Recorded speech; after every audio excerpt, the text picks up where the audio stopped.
तर हे पहा आज आमच्या गावाकडचं कसलं वातावरण आहे. आमची आजी बसली इकडं. शेत पहा आमचं हिरवंगार झालेलं आहे. तर ह्या आमच्या बकऱ्या. तर मी बटाटे उकडून घेतली आहेत. आज आम्हाला आहे एकादशीचा उपवास, त्यामुळे आज खिचडीचा बेत आहे आणि बनवणार आहे खिचडी. तर मला आंघोळ करायची आहे. म्हटलं चला आज मस्त चुलीवर पाणी टाकूया कडक, आणि कडक पाण्याने आंघोळ करायचे. आज माझे सुंदर केस धुवायचे.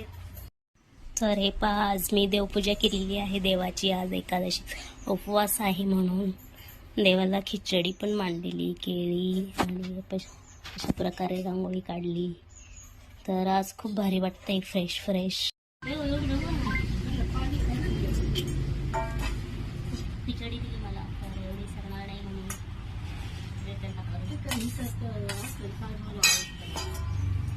खिचडी खायला मम्मीनेच बनवली मी. तर ही पहा आमची मम्मी भांडे घासत आहे. मम्मी काय करते ग? भांडे घासते बाई, जाते कांदे लावायला. कांदे लावायचे का आज? हा, बर बर, घास मग भांडे. लागत पाठी. हा का, बर बर. आज आमच्याकडे वहिनी आलेले आहे का, आणि हे ती लावलेली आहे ग. तुम्हाला चहा प्यायचा?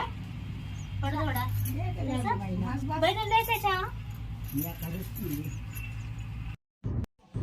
तर आज आम्ही चाललो मस्तपैकी फिरायला, आणि आमची अश्विनी ड्रायव्हिंग करते आणि खूपच भारी वाटत आहे. मी तर मागं बसलेली आहे आणि एन्जॉय करते, ती गाडी चालवते. तर धन्यवाद.